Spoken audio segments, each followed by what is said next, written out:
Hello there, Evie here, and welcome to my review of the cooler Master MasterAir G200P. Before I go rambling, there are timestamps in the video description for you to skip to whichever part of the video you want to see. And there's descriptions down there for you to work out what's on offer, so there's that. One thing I did say in the script of this video later on is, as promised. So I now have to make a promise now to make that make sense. And I don't know why I did that because I wasn't intending to. So I promise I will compare the G200P thermally, acoustically, and price to performance wise with coolers like the L9i, Samuel 17, L9X65, D9L, Seismugen 5, so that fulfills that. If you want to pick up either of these coolers, the L9i and the G200P are the main ones here. If you want to pick either of them up, there are Amazon affiliate links in the video description. I don't want to sell that too hard, but most people don't see to the end, so people don't know they're there, and it is helpful, so it does give us more kickback. Anyway, before I ramble on, thanks for checking this one out, and I will catch you really importantly at the end. There's a timestamp for this. At the end for the conclusion where we go over price to performance, that kind of thing, and the real would I recommend or which ones I would recommend. That's the most important bit. So thanks guys, I'll catch you in a second for the main part of the video. It seemed like not so long ago I was comparing two other extremely similar products. Oh yeah, that was last video with the Metallic Gear Neo Cube and the Lian Li O11 Dynamic. For many reasons, the original O11 Dynamic took my vote, but we've got a new contender to try and take the low-profile cooler throne, and that's the G200P. Now, I'm not sure if you'll agree with me, but if you needed a sub 40mm tall cooler, the Noctua NH-L9i for Intel and L9A for AMD has been the go-to for quite some time. So before we focus on the G200P, let's compare the two and see how they stack up against each other. Concentrating on the bodies of the cooler, a big visual difference are in the end plates. The G200P has gone for a matte finished aluminium which has some flex to it, whereas the L9i has opted for a stronger steel which has been nickel plated, I think. A detail that's preferable in the G200P is the fixing style of those end plates. Unlike the L9i, which has its screw on show once installed, the G200P's screw is hidden underneath the cooler out of sight. The fin linking for the L9i is on the side and base out of sight, different to the side and top fin linking on the G200P. Onto the base plates. With the sticker removed, we can take a look at the machining marks. In the right or wrong light, depending on how you look at it, both base plates appear to have some deep grooves. Looking at them normally, it's not obvious at all, and they're actually quite reflective like a mirror, but I think the G200P's plate has the edge here. From a distance, the L9i's base plate seems substantially larger though, and while it is larger, it's actually only 5mm difference, 2.5mm either side, which isn't really as much as I thought. Both take the same approach to the heat pipe layout, but looking back to the side plates, you'll notice the G200P covers the termination of the heat pipes, whereas the L9i puts them on show. How about fins? Well, they're both using aluminium for a start. To keep this short, I'll flash a table on the screen now. The basics to take away from this is they're both very similarly sized, so the volume of the fin stack shows under a 3% difference. But if you take into account the thickness of the fins, the story completely changes. The L9i's fins are 0.1mm thicker, but that's 33% thicker than the G200P's. Taking the volume of all the fins into account, that 33% difference maintains itself to the total difference of the material used in making the fins. You're getting 33% more material in the fin stack of the L9i than the G200P. We'll see how this plays out later, but if this was a buffet, then you'd be working with a noticeably bigger plate. Right, that's enough about fins, let's talk fans. Spec-wise, they're very similar. The L9i's max airflow is around 34 CFM and the G200P's is around 36, so a difference of 2 between the two of them, CFM being cubic feet per minute. Static pressure is around 2.1 for the L9i and 2.4 for the G200P, that's millimeters H2O, and the fan speed is kind of irrelevant for cooling since airflow is what you're really interested in, but for the sake of completeness, the L9i's fan is set to go up to 2500 RPM and the G200P's is set to go up to 2600 RPM plus or minus 10% or so. We'll see how this impacts acoustics later. Of course, there is one major distinction between the two fans, and that's the RGB feature with the G200P. We'll get onto the RGB controller after, but something that's immediately noticeable if you rest this fan on a flat surface are the cables that sort of go all over the place. And it's not like pressing them down makes any difference. Taking a closer look, it seems like the additional wires for the LEDs are trying to run alongside the original wires for the motor. It looks like there's been no redesigning of the frame to account for these extra wires, which results in this mess. It's not the end of the world though. The fan is raised a few millimeters above the fin stack of the cooler, but it just lacks attention to detail. With the overview done, let's cover the installation process. With the cooler, you get a few bags of parts, one with all the mounting hardware, and the other two to hold the RGB controller kit and the thermal paste with post clips. Setting up the backplate is similar to many of Cooler Master's newer coolers. It's a plastic backplate with rectangular headed posts that are fixed to the backplate and guided into the various positions you require them to be in based on your socket by the plastic clips. Sending the backplate around the back of the motherboard, they're held in position by a nut for each post. The nuts don't tighten down against the board though, they're actually tightening up against the wider part of the shank of the screw. A good thing, otherwise we'd be looking at some motherboard damage. Not initial install damage, but wear and tear can appear after multiple installs. My original Hyper 212 Evo took out one of my motherboards that way. Then the arms can be added. A couple of small screws to each side holds it in place, which is a little fiddly. The arms would have been much easier to install with a post on the nut underneath to hold the arms and then add a small nut on top, but I can appreciate clearance is an issue here. Now the cooler can be added on top. I'm doing a test fit with a reasonable amount of thermal paste, more than most would put down, to see how the cooler deals with spreading it out. I can't say I'm a big fan of these tall knurled bolts though. The knurling isn't accessible to tighten the bolts by hand, so I don't know why it's there, and the crosshead drive is not necessarily loose, but there's not a lot of the drive available for a Phillips 2-bit, which causes slipping, and a Phillips 3-bit is just way too big. And trying to install this in a trouble-free manner with a flathead bit risks it slipping and bending the surrounding fins, which I did try on an unfilmed shot. I accidentally didn't hit the record button. There's a number of ways they could have improved this, and redesigning the nut would be in most of them. Anyway, removing the cooler shows us a rather disappointing spread. It's mostly there, but not fully. I'm sure putting the system under load would help a little, the heat would help spread it out, but it's not like there was a small dose applied.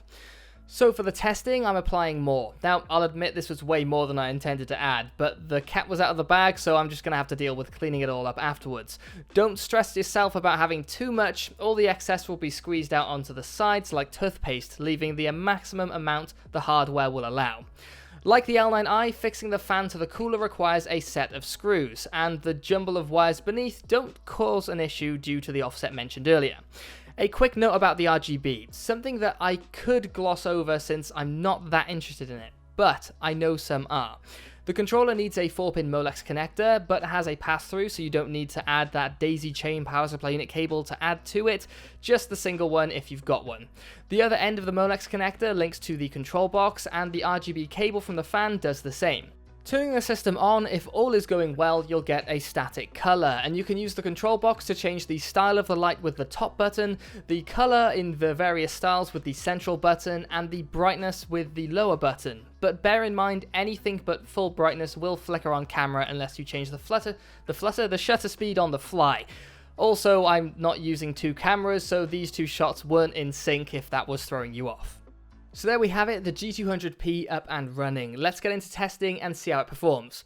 As promised earlier, it's going up against the Noctua NH-L9i, but I've got a few other small coolers to compare it against too. I've also got a modified test bench from the usual and an additional test, but that's not a topic for this video. However, it is worth noting that all of these coolers have been retested for the review, so everything is on the same page. Let's start with the bad and head towards the better. First up is the Prime 95 and FurMark 10-minute torture test, 100% load. The FurMark bit is strictly for the GPU though, but this is more for channel testing consistency rather than strictly testing the CPU cooler. I know there's a lot to digest here, but I'll point out exactly what I'm talking about as we go through so we're on the same page. We'll start with the acoustically normalized run noted by the acoustic bit in the heading of the graph, which means all the coolers have had their fan speeds fixed to meet the 36.5 dBA target at 40 centimeters. You can see how the fan speeds were set by the blue bars on the right graph. The G200P's fan spinning slower than the L9i's. Just turns out the L9i is a little quieter, so its fan could spin faster. Something new to the graphs on this channel is the run completion bar on the left graph. So when the system crashed due to high temperatures on the CPU, you can see how far it got in the test before it crashed. Comparing the Noctua NH-L9i and the G200P, well, there's not a lot in it at this load. Both failed miserably in this full load test, but the G200P only managed 1 minute out of the 10-minute test, and the L9i held out just a little longer. Let's spin the fans up to full speed and see how they did. So, it's the same setup and test as the last graph, but at full fan speed, not acoustically limited. The fan speed percentage bar on the right has now been swapped for the sound level. So, while the G200P is higher on the graph, it doesn't mean it performed better. Since the graphs are ordered by CPU temperature, all the failed graphs at the bottom are just an indication of how warm the room was more than anything else, since we're working with delta T temperatures. Yeah. The G200P still crashed first, but this time 8% earlier than the L9i rather than 6% earlier in the acoustic test. It's also worth noting the G200P was over a decibel louder than the L9i while having a slower fan speed, so it looks like an all-round worst performer so far. How's about we turn the load down on the CPU and test these coolers in a less crashy environment? A new test to the channel is the 3D Mark Firestrike test, but unlike before when we used to test with 3D Mark Firestrike using the benchmark as a test, this test exclusively runs the combined test on a loop for 10 minutes. This puts an average load of just over 80% on the CPU and just under 100% on the GPU across the full test.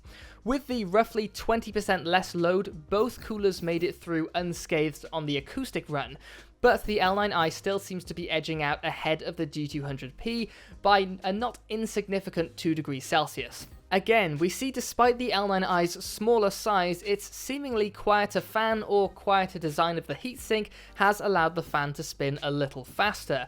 Perhaps this is creating the performance difference we're seeing. Last but not least, we're running the same test but with the fan at full speed. Funnily enough, here the G200P edges out ahead of the L9i by just over 1 degree Celsius, not quite at tolerance I don't think. Perhaps the lower 80% load isn't overwhelming it as much as the full load test from Prime 95. Heck, it's enough for it to pick a fight with the 50% taller 6 heat-piped Samuel 17. Although I'd say that's more of a bad look for the Samuel 17 than a feat of excellence on behalf of the G200P. But keep in mind it's still over a decibel louder than the L9i, so not an outright victory on this one, but not bad at all. So the question this comes down to is, would I recommend the Cooler Master MasterAir G200P over the Noctua NH-L9i? And that is actually a tricky question. First thing before we get into this is I am discussing the brown version, which this is the brown version, but I painted the fan, but don't worry, the performance difference is negligible. I have a video on that somewhere. You can check that out if you fancy. But anyway, so we're discussing versus the brown, and I will specify when I'm talking about the black Chromax version, which has a black base and a black stock black fan, manufacturer's fan, which is very nice, but we'll mention that stuff as we get into it. So, breaking the question down, would I recommend either of them can be split into 3 different things. 1 is cost, 2 is thermal performance, and the third one is acoustic performance. So, what I wasn't going to do for this video, but I did end up doing it anyway, and I'll be doing this for the future, is getting rough price on visual rough price and a visual on the price to performance. Checking out the rough price graph on the left, that's just prices, rough prices as I found them from PC Part Picker, the US, in Germany, which is representing Europe, and the UK part of the site. I just checked out what was there. I didn't take sales into account. If one was super low, I didn't take the lowest one, just roughly what was the most common price on there, which generally tends to be your MSRP, but I can't say it's MSRP because trying to find MSRPs for all of these is actually pretty tricky. But yeah, if anyone has any suggestions for that, then please let me know, but I think this is the easiest way to do it for now. Going over to the right side of the graph then, or the right graph, that's the price to performance graph. Now we need to break down a little bit of information about how I came to those numbers. First thing, the thermal performance is what we're comparing here. That has come from the Firestrike acoustic test we did. A couple reasons for doing that. One is the Firestrike test. All the coolers completed it. None of them crashed, so we haven't got any weird anomalies when it comes to the thermal performance. So they all passed, nothing crashed. All good. The second part, the acoustic part, why did I choose that one? Well, it's because they're all operating at the same noise level, so everything's more normalized, and we haven't got weird things where one is doing much better because the fan was running much faster and it was much louder. We haven't got any of those weird anomalies. It's more true and it's more comparable as far as I'm concerned. It's all normalized to a specific performance criteria, which is good. So yeah, acoustics all the same, thermals vary. That's what we're going for. Something quickly to add on is how I came to that result. Price is divided by the inverse of the performance, because normally the higher the performance is better, but actually here the lower the performance is better, so we need to invert it, and I divided the whole thing by 1,000 just so we could actually look at numbers that are reasonable, not, 2,200 and something. It's just 2.2 result, or an example of the size Mugen 5, let's say. So with all that said, checking out the results of the Noctua NH-L9i and the Cooler MasterAir G200P, depending on where you buy it, it depends on what I'd recommend. If you're purely looking at thermal performance being the key criteria at a reasonable noise level, having them all normalized. So if we check it out from the UK, you could buy either, and it really doesn't make much of a difference. And if you're checking from America or Europe, the price is not the same comparatively with the currency. Anyway, compare currency to the cooler to cooler with the same currency, not currencies, don't do that. But yeah, it looks like buying the Noctua NH-L9i is the one to go for. But if you don't like brown, that's a problem, because remember, that price is of the brown one. The price of the black one is actually a fair amount higher, but I can't do thermal to price performance with that because I haven't tested it, and it is a black body fan cooler, so I don't have a thermal result for that. It will be different. So anyway, if you're looking at that, then you could say throw £10 on top, or $10, $15 on top, and then it looks like they'd be more comparable over in the US. So yeah, that's pretty much that. You could buy either of them if in the US or Europe, if you're talking about the black version of the Noctua and the G200P being standard. One thing I would say is that's not all to compare. Acoustics are a big thing for a lot of people, so if you're looking at acoustics strictly, then any version of the L9i will be important, will be the one you probably want to go for, because it is, when everything kicks up into the higher fan speeds, it is the one to go for. It's quieter. But yeah, a couple of extra things to add. The mounting of the Noctua NH-L9i, it's easier. There's 4 bolts here. I mean, people might be a little bit concerned with only putting 4 bolts and 4 pressure points and flexing. I get that. I know having a back plate means it spreads it more evenly and stops that being so much of an issue, which is true. But, I don't think it's too much of a big issue. The Cooler MasterAir G200P's mounting, although it has a wide backplate which can spread the surface area over, although it's probably likely only pressing on 4 pads on the corners, it is more fiddly to install. You've got tiny screws, and if you have a lousy magnetic screwdriver, then they might slip and fall out. If you're looking at an awkward position, that sort of thing, it could be a pain. If you have it lying down, it's a lot easier, of course. But also those tall knurled bolts or screws, there's no point in going with the knurling because you can't access them with your hand, so you can't get any grip on them. It's flush with the cooler at that point already. So you may as well go with hex, so you could have the option of using the hex or the Phillips 2 driver bit.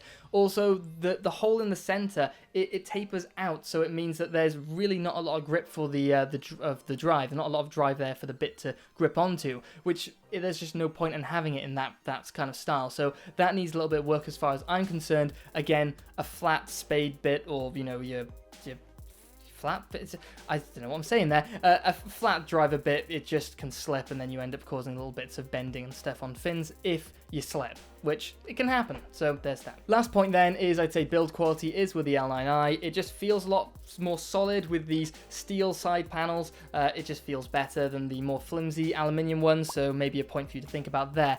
But that's pretty much it. I don't want to drag on any longer. Obviously, a lot of explaining of the graphs has dragged this conclusion out longer than it should have, and hopefully I won't have to explain that too much in the future. But yeah, I will at some point do a methodology video of how I do everything here, and if people want to know stuff, I can say go there. But for now, I haven't done that yet, and I'm just still making sure everything's nailed down before I do something like that and then have to recreate it, because it'll probably take a good amount of effort to make something like that. So now comes the tricky part. It's trying to find the line between begging and being reasonable. There are Amazon affiliate links in the video description.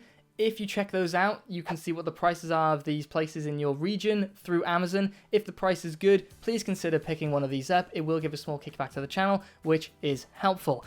If you want to check out more videos, sort of like this one, I've updated some things and we're getting better and better every time, but you can always check out other reviews of coolers and cases. I will be doing plenty more like this in the future, and I really want to continue doing the price to performance graphs, because they're just really helpful at the end of all of this. It takes the load off you guys trying to figure things out, and it also means to me that I can work out what I can recommend based on certain things, which is great. So I'll continue doing more of that stuff. But anyway, so if you want to check out more cases and cooler reviews in the future, please subscribe, like or dislike this video depending on how you felt about it. And I'm going to leave it at that. Oh yeah, there is always Patreon, which you can join. There's not a huge amount you get for doing it. It's more just supporting the channel, but I do have a Patreon-specific Discord, which I update more often than the other Discord. It's general chit-chat and the other one, but the Patreon one gets all cool little bits here and there, as and when, and then thoughts and stuff for the future bits. Anyway, that's that. Thank you so much. I'll catch you in the next one.